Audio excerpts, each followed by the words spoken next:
അഴകേ മുരുകൻ എന്നാ പറയുക അല്ലേ. അത് ബ്രഹ്മത്തിന് തിരിച്ചറിഞ്ഞിട്ടുള്ള അവസ്ഥയാണ്. അതാണ് ബ്രഹ്മണ്യദേവൻ, സുബ്രഹ്മണ്യൻ എന്ന് പേര്. 36-ന് ശേഷം ഒരു സ്റ്റെബിലിറ്റി വരും. ഇനി ഒരു 10 കൊല്ലം ഇളകി മറിച്ചിലിൻ്റെ കാലം. അപ്പോഴായിരിക്കും ഒരുപക്ഷെ അദ്ദേഹമൊക്കെ പറയണതിൻ്റെ ആ റിസൾട്ട്. മുരുകനെ അറിയണവൻ ഒരിക്കലും ഒരു അലസനാവില്ല. മുരുകൻ താന്ത്രികമായിട്ട് തന്നെ നമ്മൾ വളരെ സൂക്ഷിക്കേണ്ട ഒരു ദേവനാണ്. കനൽക്കട്ടയിൽ ഉറുമ്പരിക്കുക എന്നാണ് പറയും. ശിവൻ തന്നെ ഡിസ്റ്റിൽ ചെയ്തെടുത്ത മകനാണ്. തൻ്റെ കാണാത്ത 6ാമത്തെ മുഖം, ശ്രീപാർവതിക്ക് മാത്രം ദർശനീയമായിട്ടുള്ള 6ാം മുഖം പോലും എടുത്തിട്ട് ഓംകാരമാവണ മുഖവും പ്ലസ് നാമ ശിവായ അതിലെ പൂജ എന്നൊക്കെ പറഞ്ഞാൽ എൻ്റെ മുകളിൽ വേറെ ശരിക്കൊരു കോമഡി വേറെ ഇല്ല. അതൊക്കെ അബദ്ധമാണ്. അപ്പോൾ എന്താ പറയുക, കേരളം കവളത്തിൻ്റെ ഭൂമിയാണ്. നമ്മൾ എത്രത്തോളം ദേവതയെന്നും പ്രകൃതിയിൽ നിന്നും ദൂരേക്ക് പോകുന്നു, അത്രത്തോളം നമ്മൾ കവളത്തിനെ മറക്കും. എത്രത്തോളം നമ്മൾ ദേവതയോടും പ്രകൃതിയോടും അടുക്കണോ അത്രത്തോളം കവളം ശക്തിപ്പെടുകയും ചെയ്യും.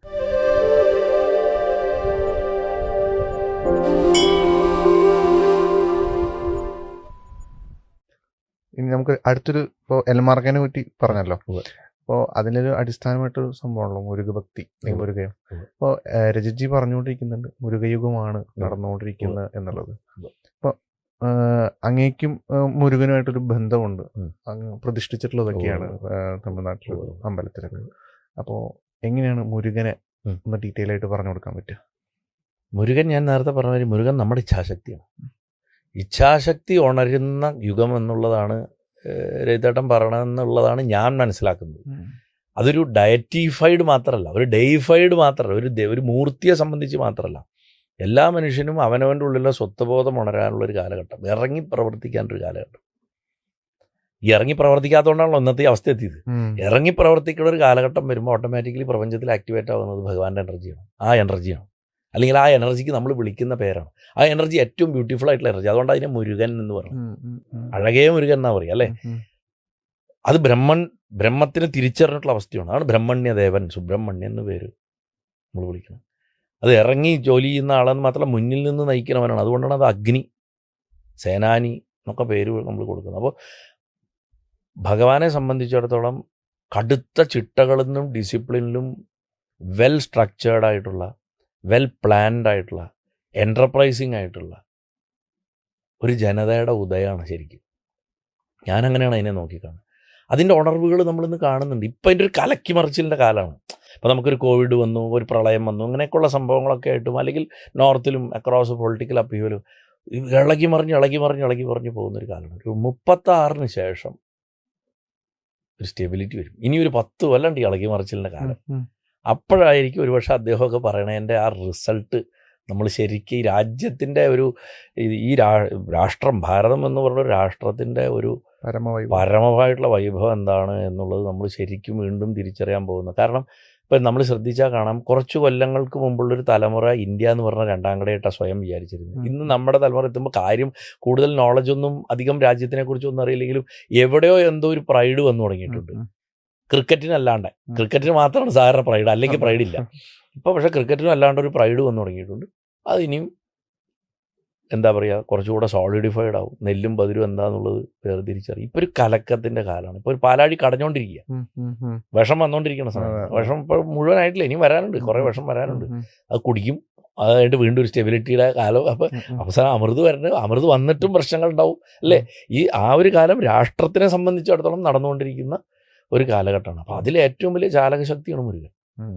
പിന്നെ മുരുകനെ സംബന്ധിച്ചിടത്തോളം എന്താണെന്ന് വെച്ച് കഴിഞ്ഞാൽ പറഞ്ഞില്ലേ, അദ്ദേഹത്തിൻ്റെ ആ എനർജിയുടെ ഒരു റീക്ലമേഷനാണ്, റീക്ലെയിം ചെയ്യുന്നതിൻ്റെ ഒരു കാലഘട്ടം കൂടിയാണത്. മുരുകൻ വെറൊരു തമിഴ് കടവുൾ മാത്രമല്ല ശരിക്കും. മുരുകൻ, ഞാൻ നേരത്തെ പറഞ്ഞ മാതിരി, ഏത് ഉപാസനയിലും വിഘ്നനിവാരണത്തിനുള്ള ആളെയും അതേമാതിരി ഇച്ഛാശക്തിയുടെ ആളെയും നമ്മൾ ആരാധിച്ചില്ലെങ്കിൽ ആ ഉപാസന വേസ്റ്റാണ്. കാരണം ഇച്ഛാശക്തി കൊണ്ടല്ലേ ഉപാസന ചെയ്യാൻ പറ്റുള്ളൂ. വിഘ്നനിവാരണം വെച്ചാൽ നമ്മുടെ അകത്തുള്ള വൈകാരിക തടസ്സങ്ങളാണ്. അത് മുഴുവൻ മാറ്റണമെങ്കിൽ ഗണപതി വേണം, ഇച്ഛാശക്തി വളർത്തണമെങ്കിൽ മുരുകൻ വേണം. അദ്ദേഹത്തിൻ്റെ കസ്റ്റഡിയിലാണ് ക്രിയയും ജ്ഞാനവും ഒക്കെ ഇരിക്കുന്നത്. അപ്പോൾ ആ ചൈതന്യത്തിനെ വളർത്തിയെടുത്ത് വരിക എന്ന് പറഞ്ഞു കഴിഞ്ഞാൽ ഓട്ടോമാറ്റിക്കലി അത് രാഷ്ട്രതലത്തിലും സമൂഹതലത്തിലും വ്യക്തിതലത്തിലും ഒക്കെ കൂടുതൽ നിറവ് വരുന്ന, കൂടുതൽ ഉയർച്ച വരുന്ന ഒരു കാലഘട്ടമാണല്ലോ. ഒരു യുട്ടോപ്യൻ കൺസെപ്റ്റിലല്ല ഞാൻ പറഞ്ഞത്, ഒരു സുന്ദര മനോഹര ലോകം വരും എന്ന് പറഞ്ഞ ആ രീതിയിലല്ല ഞാൻ പറഞ്ഞത്.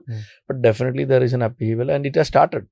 ഡെഫിനറ്റ്ലി ആ ഒരു ഉണർവ് സംഭവിക്കുന്നുണ്ട്. പക്ഷേ അയ്യോ എന്നിട്ടും പലരും ഇങ്ങനെയാണല്ലോ അങ്ങനെയാണല്ലോ ആരും ശ്രദ്ധിക്കുന്നില്ലോ കളിയാക്കുന്നുണ്ടല്ലോ. സാരമില്ല, ഞാനിപ്പോൾ പറഞ്ഞല്ലോ കാളകൂടം വന്നുകൊണ്ടിരിക്കണല്ലോ, ചീറ്റ് ആയിക്കൊണ്ടിരിക്കണല്ലോ. അപ്പോൾ അതിൻ്റെ ഒരു കാലമാണ്. നമ്മളതിൻ്റെ ഫുള്ളസ്റ്റ് യോഗൻ്റെ ആയുസൊക്കെ ഉണ്ടെങ്കിൽ നമ്മളൊക്കെ കാണും എന്തായാലും definitely. Another 10 years to go.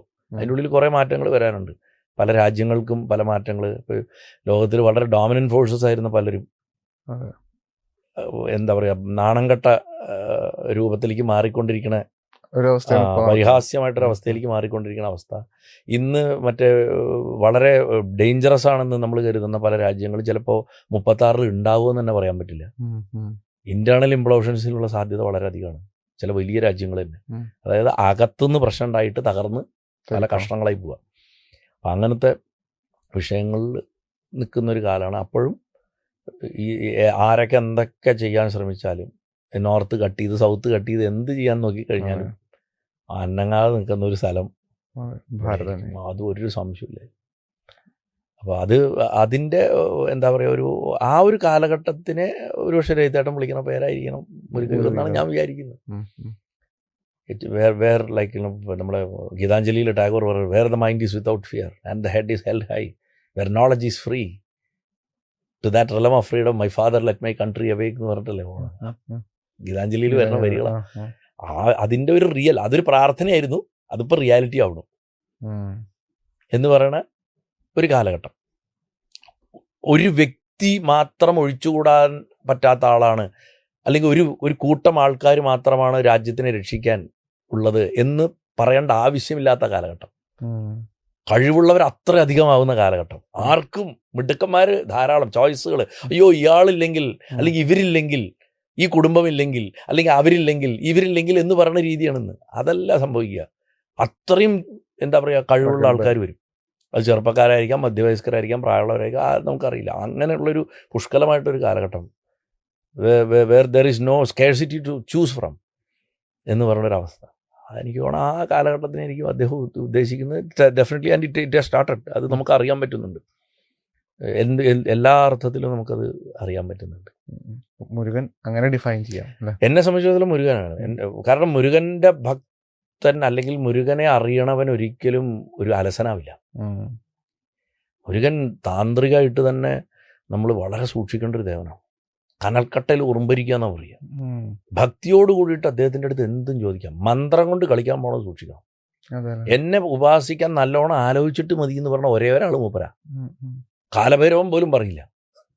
ഞാൻ പറഞ്ഞത് അതിരൗദ്ര ദേവതകൾ പോലും പറയില്ല നിങ്ങൾ എന്നെ ആലോചിച്ചിട്ട് ഉപാസിച്ചാൽ മതി എന്ന് പറയില്ല. മുരുകൻ പറയും. കാരണം ഹീസ് അൺഫോർഗിവിങ്. ശിക്ഷിക്കാൻ തീരുമാനിച്ചു കഴിഞ്ഞാൽ ഒരു വഴിയാക്കിയിട്ടേ പോകും. അങ്ങനത്തെ ഒരു ചൈതന്യം. കാരണം ഇച്ഛാശക്തിയാണ്. അതിനെ അങ്ങനെ വെച്ച് കളിക്കാൻ പറ്റില്ല. അത് നമ്മളൊരു വ്യക്തിയുടെ ഒരു സ്വഭാവമായിട്ടല്ല ഞാൻ പറയണത്. പ്രപഞ്ചത്തിലെ ഏറ്റവും ശുദ്ധ വസ്തുക്കളൊന്ന് ശിവൻ തന്നെ ഡിസ്റ്റിൽ ചെയ്തെടുത്ത മകനാണ്. തൻ്റെ കാണാത്ത 6ാമത്തെ മുഖം, ശ്രീപാർവതിക്ക് മാത്രം ദർശനീയമായിട്ടുള്ള 6ാം മുഖം പോലും എടുത്തിട്ട് ഓംകാരമാവണ മുഖവും പ്ലസ് നാമ ശിവായ എന്നുള്ള 5 മുഖങ്ങളും സദ്യോജാതം, വാമദേവം, അഘോരം, തൽപുരുഷം, ഈശാനം, ഇത്രയും മുഖങ്ങളും കൂടെ ചേർത്തെടുത്തിട്ട് 6 മുഖനാക്കിയിട്ട് കൊണ്ടുവന്നിട്ടുള്ള മകനാണ്. ശിവൻ തന്നെ ഡിസ്റ്റിലാക്കി എടുത്താണ്. അപ്പോൾ അതിൻ്റെ സ്വഭാവം അങ്ങനെയായിരിക്കും. അച്ഛനെക്കാട്ടിലും തീവ്രമാണ്. അൺഫോർഗിവിങ് ആണ്. ആളെ അച്ഛൻ ഫോർഗീവ് ചെയ്തിട്ട് പോലും ബ്രഹ്മാവിനെ ഫോർഗീവ് ചെയ്യാത്തത്. ചോദ്യങ്ങളുടെ ദേവനാണ്. തട്ടിക്കേക്കുക പറയും തമിഴിൽ. എന്താ അങ്ങനെ എന്ന് ചോദിക്കില്ലേ നമ്മൾ? അതെങ്ങനെയാ ശരിയാവുക എന്ന് ചോദിക്കുന്ന ആളാണ്. എവിടെയും ധർമ്മത്തിന് വേണ്ടി സംസാരിക്കുന്ന ആളാണ്. ബ്രഹ്മാവിനോടല്ലേ ചോദിച്ചത് നിങ്ങൾക്ക് ഓമിൻ്റെ അർത്ഥം, ഓംകാരത്തിൻ്റെ അർത്ഥം അറിയാം, നിങ്ങൾ പിന്നെ എങ്ങനെ സൃഷ്ടിക്കുന്ന ചോദിച്ചു. ക്വസ്റ്റ്യൻ അല്ലേ, ഉത്തരം പറയണ്ടേ? ശിവൻ അറിയാനിട്ടല്ല ഓംകാരത്തിൻ്റെ അർത്ഥം. അവിടെ ഭഗവാൻ എങ്ങനെയായിരിക്കണം ഒരു ശിഷ്യൻ എന്ന് കാണിച്ചു കൊടുത്താണ്. ഏതൊരു കൊച്ചു കുട്ടിയാണെങ്കിലും അത് സ്വന്തം മകനാണെങ്കിലും ഈഗോ ഇല്ലാണ്ട് എന്നാൽ നീ പറഞ്ഞ ഇങ്ങനെയാണോ ചോദിക്കുക, ഇങ്ങനെ നിന്നിട്ടാണോ ചോദിക്കുക, എനിക്ക് പറഞ്ഞു തരാൻ പറ്റണ്ടേ പറഞ്ഞു. അപ്പോഴാണ് ഇരുന്നത്. എന്നിട്ട് തോളത്ത് കയറി ചെവി പറഞ്ഞു. അച്ഛൻ്റെയും മകനും ആ ഓരോ കഥയിലും ക്രൗഞ്ചം തകർക്കണതും അതേമാതിരി ആയുധം കൈകൊണ്ട് തൊടുന്നില്ലല്ലോ. ഞാൻ സ്കന്ദപുരാണം പറയുമ്പോൾ പറയില്ല, നമ്മൾ വെറുതെ ചിത്രം വരയ്ക്കുമ്പോൾ ഭഗവാൻ ഇങ്ങനെ നിൽക്കണതോ അങ്ങനെ നിൽക്കണോ, രക്തം കൈകൊണ്ട് തൊടില്ലല്ലോ ഭഗവാൻ. ഭഗവാൻ പറഞ്ഞേക്കാണ് പോയി കൊന്നിട്ട് വന്നാ പറഞ്ഞു. ആ പോയി കൊന്നിട്ട് വരികയാണ്. അത് എങ്ങനെയാ പ്രദക്ഷിണം വെച്ച് നമസ്കരിച്ച് പോയി വധിച്ച് ജലത്തിൽ മുങ്ങി ഗംഗയിൽ മുങ്ങി കുളിച്ച് ശുദ്ധനായി ഭസ്മമാലകൾ ധരിച്ചിട്ട് വീണ്ടും വന്ന് പ്രദക്ഷിണം വെച്ച് നമസ്കരിക്കുകയാണ് വേലു. ഒരാളാണത്. ഒരാളിനെ തൻ്റെ ശക്തി ഒരാളായിട്ട് ഒരു പ്രവർത്തിക്കണ ഒരു സെൽഫ് ഓട്ടോണമസ് യന്ത്രം പോലെ പ്രവർത്തിപ്പിക്കാൻ പറ്റണമെങ്കിൽ സുദർശനത്തിലും ഇതാണ്. അതാണ് ഞാൻ പറയും, അമ്മാവനും മരുമകനും തമ്മിലുള്ള ഒരു കണക്ഷൻ ഉണ്ട്. ഈ സെൽഫ് ഓട്ടോണമസ് ആയിട്ട് ഒന്നും ചെയ്യണ്ട, പോയി ചെയ്തു വരുന്ന അത്രയും പവറിലിരിക്കുന്ന യോഗിയാണ്. മുരുകന് 2 ഭാവമുണ്ട്. ശാന്തനായിട്ടുള്ള ജ്ഞാനപണ്ഡിതൻ്റെ ഭാവം, ഉഗ്രനായിട്ടുള്ള സേനാനിയുടെ ഭാവം. ഇത് രണ്ടും അറിഞ്ഞിട്ട് വേണം അദ്ദേഹത്തിൻ്റെ അടുത്ത് ചെല്ലാൻ. ഏതെങ്കിലും ഒന്നേ ഉള്ളൂ മുരുകൻ എന്ന് പറഞ്ഞോ പണി കിട്ടി.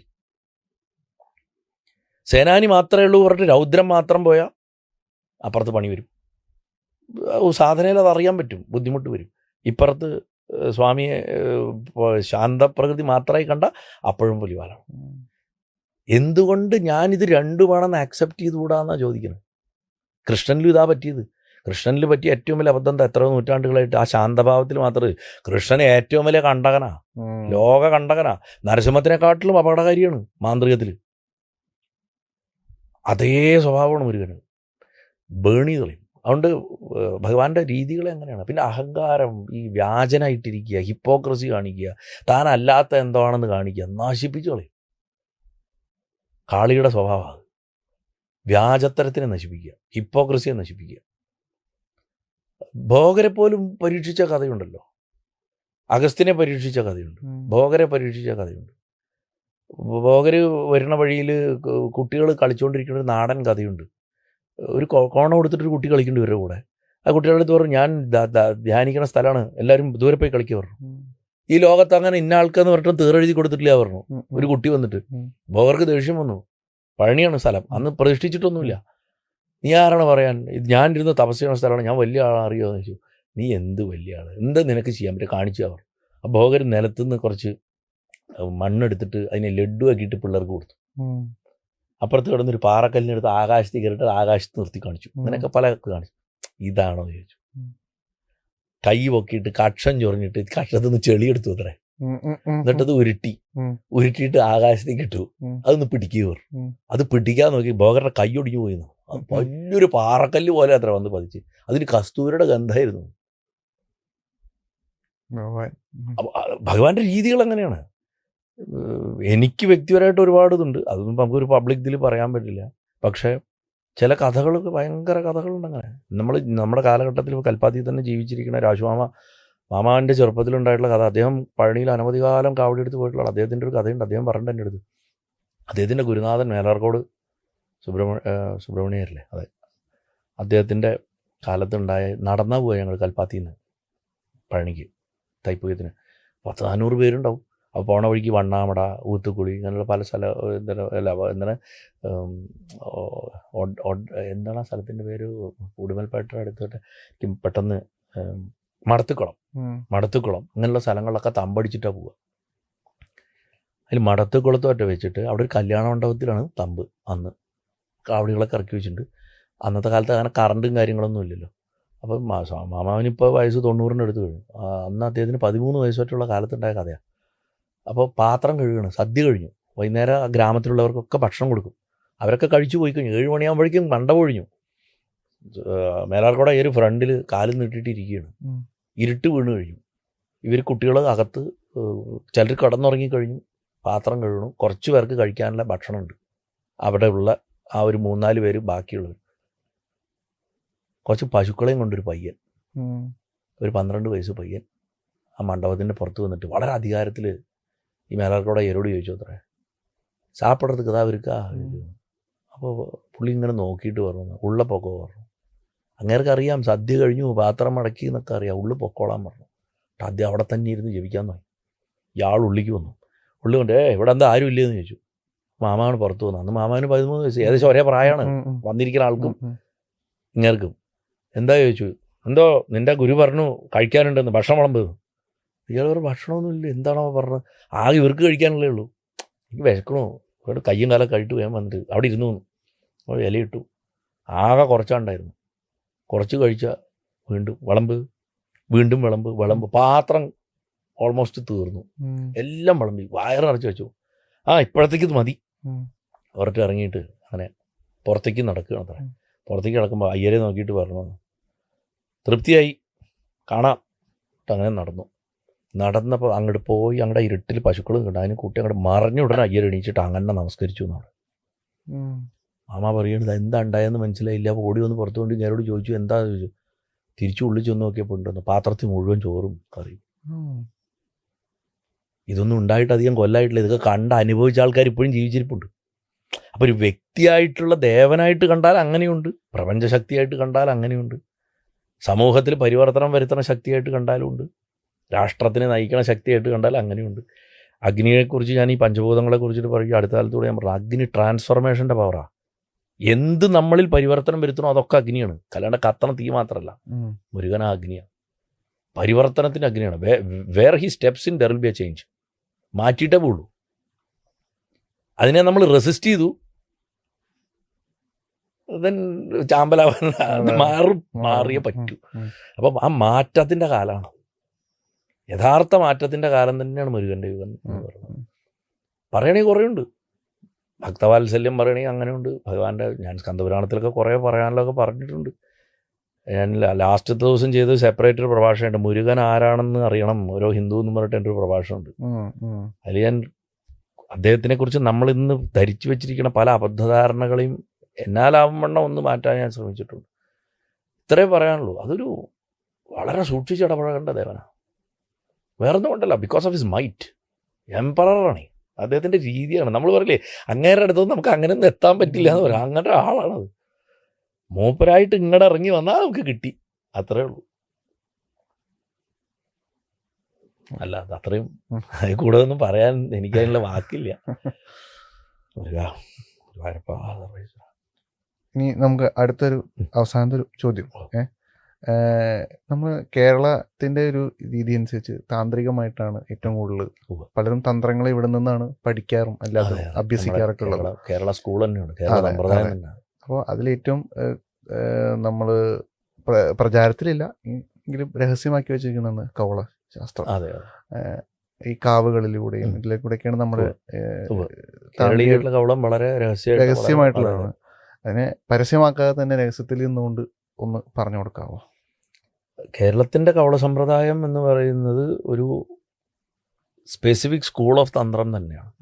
അത് രണ്ട് വഴിക്ക് വന്നിട്ടുണ്ട്. ഗുരുപരമ്പരകൾ വഴിക്ക് വന്നിട്ടുള്ളതും കുലപരമ്പരകൾ കുടുംബങ്ങൾ വഴിക്ക് വന്നിട്ടുള്ളതുമായിട്ട് രണ്ട് സിസ്റ്റങ്ങൾ കാണാറുണ്ട്. അതിൻ്റെ അകത്ത് രണ്ട് നമ്മളൊരു സോഷ്യോളജിക്കൽ കാഴ്ചപ്പാടിൽ നോക്കിക്കഴിഞ്ഞാൽ പരദേവതാ സിസ്റ്റങ്ങളായിട്ട് വരുന്നത് അതിൽ അനവധി മൂർത്തികൾ, മലബാര സമ്പ്രദായം ദ്രാവിഡ സമ്പ്രദായത്തിലൊക്കെ വരുന്ന മൂർത്തികൾ തൊട്ടിട്ട് നമ്മൾ നോർത്ത് നിന്ന് വന്നിട്ടുള്ള കവള സിസ്റ്റംസിൻ്റെ കണക്ഷൻസ് വരെയുള്ള ദേവതകൾ കാണുന്നുണ്ട്. ഇപ്പോൾ നമ്മുടെ കേരളത്തിലെ ശാക്തേയ കാവുകളാണെങ്കിലും ഇപ്പോൾ കാശ്മീര സമ്പ്രദായത്തിൻ്റെ സ്വഭാവങ്ങളുള്ളതാണെന്ന് പറയുന്നുണ്ട്. അതേമാതിരി തന്നെ നമ്മുടെ ഭദ്രകാളി, നമ്മുടെ കാളി സങ്കല്പങ്ങളിൽ തന്നെ ചേച്ചി അനിയത്തിയായിട്ട് പറയാറുണ്ട്. ഈ ഭഗവതി ചേച്ചി, ഈ ഭഗവതി അനിയത്തി. ചേച്ചി എപ്പോഴും മഹാകാളിയും അനിയത്തി ഭദ്രകാളിയായിരിക്കും. മഹാകാളി പത്നി, ഭദ്രകാളി പുത്രിയാണ്. ശിവനുമായിട്ടുള്ള കണക്ഷനുമായിട്ട് ബന്ധപ്പെടുത്തിയിട്ടത് എപ്പോഴും ചേച്ചി മഹാകാളി, അനിയത്തി. ഇപ്പോൾ പാറമേക്കാവ് പോയി കഴിഞ്ഞാൽ മേൽക്കാവിലിരിക്കുന്ന ആള് മഹാകാളിയും താഴെ ഇരിക്കുന്ന ആള് ഭദ്രകാളിയായിരിക്കും. അതാണ് അതിൻ്റെ കണക്കുണ്ടാവുക. അപ്പോൾ ചേച്ചി അനിയത്തി എന്ന് പറയും. കൊടുങ്ങല്ലൂരാണെങ്കിലും രണ്ടുപേരുമുണ്ട്. അകത്ത് തന്നെ രണ്ടുപേരും, മഹാകാളിയുണ്ട് ഭദ്രകാളിയുണ്ട്, രണ്ടുപേരുമുണ്ട്. രണ്ടുപേരെയും കാണാം നമുക്ക്. അപ്പോൾ ഒന്ന് ഗുപ്തായിരിക്കും. അപ്പോൾ അതിൻ്റെ സമ്പ്രദായം ഇത് കോറിതാണ്. ഞാൻ തുടക്കത്തിൽ പറയും സനാതനധർമ്മത്തിൻ്റെ പ്രകൃതിയോട് ചേർന്നുള്ള ആരാധന എന്ന് പറഞ്ഞാൽ ആ പ്രകൃതിയോട് ചേർന്നുള്ള ആരാധനയുടെ ഏറ്റവും സവിശേഷമായിട്ടുള്ള പാരമ്പര്യമായിട്ട് വന്നിട്ടുള്ള വളരെ ഗുപ്തമായിട്ടുള്ള പ്രാണശക്തിയെ വർദ്ധിപ്പിക്കുന്ന, പ്രാണശക്തി ഉപാസിപ്പിക്കുന്ന സമ്പ്രദായത്തിനെ നമുക്ക് വേണമെങ്കിൽ കവളം എന്ന് ചുരുക്കി പറയാം. അതൊക്കെ ഒരു വളരെ കുറഞ്ഞു പോകും. കാരണം അത്രയും എന്താ പറയുക, കവളാത് പരതരം നഹി എന്നാണ്. കവളത്തിൻ്റെ മുകളിൽ വേറെ സമ്പ്രദായം ഇല്ല എന്നാണ് സങ്കല്പം. നമ്മൾ നാട്ടിലെ ഏറ്റവും വലിയ കോമഡി എന്താ വെച്ചാൽ ഈ കവളത്തിൽ 64 ഉപചാരമാണ് ദേവതയ്ക്ക്. ഈ ബാക്കി നമ്മുടെ വൈദികമായിട്ടുള്ള സമ്പ്രദായത്തിൽ 16 ഉപചാരം ഒക്കെയാണ്. എന്നിട്ട് ഇതിനെ ഉത്തമെന്നും അതിനെ അധമെന്നും പറയും. അതൊക്കെയാണ് ഇതിലെ കോമഡികൾ. ഈ ഉത്തമത്തിലെ പൂജ അധമത്തിലെ പൂജ എന്നൊക്കെ പറഞ്ഞാൽ എൻ്റെ മുകളിൽ വേറെ ശരിക്കൊരു കോമഡി വേറെ ഇല്ല. അതൊക്കെ അബദ്ധമാണ്. അപ്പോൾ എന്താ പറയുക, കേരളം കവളത്തിൻ്റെ ഭൂമിയാണ്. പരശുരാമനാണ് അതിൻ്റെ ഏറ്റവും വലിയ ആചാര്യന്മാരിൽ ഒരാൾ. ഭഗവാൻ 1000 ആന വെട്ടി ബലി കഴിച്ച്, അല്ല 1000 കോഴിയെ വെട്ടി ബലി കഴിച്ച് പ്രതിഷ്ഠിച്ചാണ് കൊടുങ്ങല്ലൂർ അമ്മയെന്നാണ് ആദ്യത്തെ മൂലസങ്കല്പം. അത്രയും എന്താ പറയുക, കവളത്തിൽ സമ്പ്രദായങ്ങളുണ്ട്, മീൻസ് പാരമ്പര്യമുണ്ട് നമുക്ക്. അത് തന്നെ അനവധി പദ്ധതികളായിട്ട് കിടക്കുന്നുണ്ട്. ഇപ്പം നീലി, കരിനീലി, നമ്മുടെ കല്ലടിക്കോട് നീലി തുടങ്ങി, ചാത്തന്മാർ, അതുപോലെ എന്താ പറയുക ഘണ്ടാകർണാദികൾ, മറ്റ് ഈ നാടൻ ദേവതകൾ, മുണ്ടിയൻ എന്നൊക്കെ തുടങ്ങിയുള്ള പാരമ്പര്യ ദേവതകൾ തുടങ്ങി കാളിയുടെ ക്രമങ്ങൾ തന്നെ ശ്രീവിദ്യ ചേർന്നതും അല്ലാത്തതും നാടൻ ആരാധനകൾ, ദ്രാവിഡ ആരാധനകൾ കേട്ട് വലിയൊരു കടല കടക്കുക അത്. പക്ഷേ അതൊക്കെ ഇന്നിപ്പോൾ ഈ കൊടിമരം വെച്ചും ബലിക്കല്ല് വെച്ചിട്ട് നമ്മൾ നശിപ്പിച്ച് കഴിഞ്ഞു. കാവുകളില്ലാണ്ടായി. എൻ്റെ ആ കാളിയുടെ കാവുകൾ എന്ന് പറഞ്ഞിട്ടൊരു 3 ഭാഗം പ്രഭാഷണം വിസ്തരിച്ച് പറഞ്ഞിട്ടുണ്ട്. എന്താണ് ചെയ്ത്, എന്ത് ചെയ്തിട്ട് നമ്മളിപ്പോൾ ആക്കി വെച്ചിരിക്കണത്. നമ്മുടെ അമ്മമാരെ, ഇതിപ്പോൾ ഞാൻ വരുമ്പോൾ ചെമ്പുകാവിലമ്മ പറയെടുപ്പിന് പുറത്തിറങ്ങിയിരിക്കുന്നു. ഞാനിപ്പോൾ ആലോചിക്കുകയായിരുന്നു, ഇങ്ങനെ വന്നിരുന്ന അമ്മമാരാണ്. നമ്മുടെ കുടുംബത്തിലൊരാളായിട്ട് തറവാട്ടിലമ്മ കാണാൻ പറഞ്ഞ മാതിരി നമ്മളെ കാണാൻ വന്നിരുന്ന അമ്മമാരെയാണ് നമ്മളിന്ന് പിടിച്ചിട്ട് ഓരോ സ്ഥലത്ത് അടക്കിയിട്ട് നമ്മൾ തുടരുത്, അങ്ങോട്ട് പോരുത്, ഇങ്ങോട്ട് പോരുത്, ഇടനിലക്കാർ. നമ്മുടെ പെറ്റമ്മ അതിൻ്റെ മടിയിൽ കയറിയിരിക്കാൻ ആരുടെ അനുവാദം വേണ്ടിയിരുന്നു? ഒരു കാവിൻ്റെ ഉള്ളിൽ കയറി ചെല്ലാൻ ഒരു ബുദ്ധിമുട്ടും ഇല്ലാണ്ടിരുന്ന കാലമാണ്. പണ്ടൊക്കെ സ്ത്രീകൾ തന്നെയല്ലേ കാവുകളിൽ വിളക്ക് വയ്ക്കുക. ഇപ്പോൾ കാവിൽ പെണ്ണുങ്ങൾ കയറാൻ പാടില്ലെന്ന്, അത് വേറൊരു കഥ. എന്തൊക്കെ മാറ്റം. അപ്പം ഇതൊക്കെ നമ്മൾ എത്രത്തോളം ദേവതയെന്നും പ്രകൃതിയിൽ നിന്നും ദൂരേക്ക് പോകണോ അത്രത്തോളം നമ്മൾ കവളത്തിനെ മറക്കണം. എത്രത്തോളം നമ്മൾ ദേവതയോടും പ്രകൃതിയോടും അടുക്കണോ അത്രത്തോളം കവളം ശക്തിപ്പെടുകയും ചെയ്യും. കവളം എന്ന് പറഞ്ഞാൽ വെറും കുറേ പൂജാ സമ്പ്രദായം മാത്രമല്ല, അതൊരു ജീവിത രീതിയും കൂടിയാണ്. യഥാർത്ഥ ജീവിത രീതിയാണ്. പ്രകൃതിയോട് ചേർന്ന് നിന്ന് ലൗകിക ജീവിതത്തിൽ നിന്ന് ഒളിച്ചോടാണ്ട് ഗൃഹസ്ഥധർമ്മം ഭംഗിയായിട്ട് നിറവേറ്റിയിട്ട് ആത്മീയമായിട്ട് വരിക, അതിന് ഏറ്റവും മികച്ച മാർഗ്ഗമാണ് ശരിക്കും നോക്കിക്കഴിഞ്ഞാൽ. പിന്നെ ജീവിതത്തിൽ ഒരു മനുഷ്യനെ നശിപ്പിക്കുക, അശുദ്ധപ്പെടുത്തുക, ഭയപ്പെടുത്തുക, ഇങ്ങനെ ചെയ്യുന്ന വസ്തുക്കളെയൊക്കെ ദൈവീകമാക്കി മാറ്റുന്ന രീതി. പഞ്ചമകാരം എന്നൊക്കെ പറഞ്ഞാൽ മദ്യം, മത്സ്യമാംസം, മുദ്ര, മൈഥുനം എന്നൊക്കെ പറഞ്ഞതൊക്കെ നോർമൽ ഗതിയിൽ ആത്മീയ വളർച്ചയ്ക്ക് വിഘാതമാണ്. പക്ഷെ അതിനെ ഈശ്വരന് സമർപ്പിക്കുമ്പോൾ ദേവതയ്ക്ക് സമർപ്പിച്ച് ശുദ്ധാക്കി മാറ്റുക എന്ന് പറഞ്ഞ അവസ്ഥ. അങ്ങനെ അവസാനം ആ വാസനയില്ലാണ്ടാവുക. ഇന്ന് പക്ഷേ കവളത്തിൻ്റെ രീതി എന്ന് പറഞ്ഞു കഴിഞ്ഞാൽ ആ കെയർ ഓഫിൽ കുറേ കള്ളു കുടിക്കുക, കുറേ മാംസം കഴിക്കുക, കുറേ വിഭജിക്കുക, ഈ അവസ്ഥയിലായി. അങ്ങനെയാണ് കവളം നശിച്ചത്. അങ്ങനെ എന്താ പറയുക, അതൊരു വലിയ ഒരു വളരെ വിവാദപരമായിട്ടുള്ളൊരു ഏരിയയാണത് ഇന്ന് നോക്കുകയാണെങ്കിൽ. പദ്ധതികളൊക്കെ അങ്ങനെ എന്താ പറയുക, കേരളം അതിൻ്റെ ഒരു വലിയ കേന്ദ്രം തന്നെയാണ്. ഇന്നത്തെ ഈ വരാന്ത ടോക്സ് ഇവിടെ അവസാനിപ്പിക്കുമ്പോൾ ശരതേട്ടൻ നമുക്കായി പറഞ്ഞു വെച്ചിട്ടുള്ള നിരവധി കാര്യങ്ങളുണ്ടായിരുന്നു. അതിൽ രാഷ്ട്ര പുനർനിർമ്മാണത്തിന് ഒരു പൗരൻ്റെ ധർമ്മം തൊട്ട് ഭാഗവതം എങ്ങനെ നമ്മുടെ ജീവിതക്രിയയെ മാറ്റിമറിക്കുന്നു എന്നുവരെയുള്ള ദാർശനികം നമുക്ക് പകർന്നു തന്നിരിക്കുകയാണ്. അതിന് അദ്ദേഹത്തിന് സല്യൂട്ട് ഭാരതിൻ്റെ പ്രത്യേകം നന്ദി.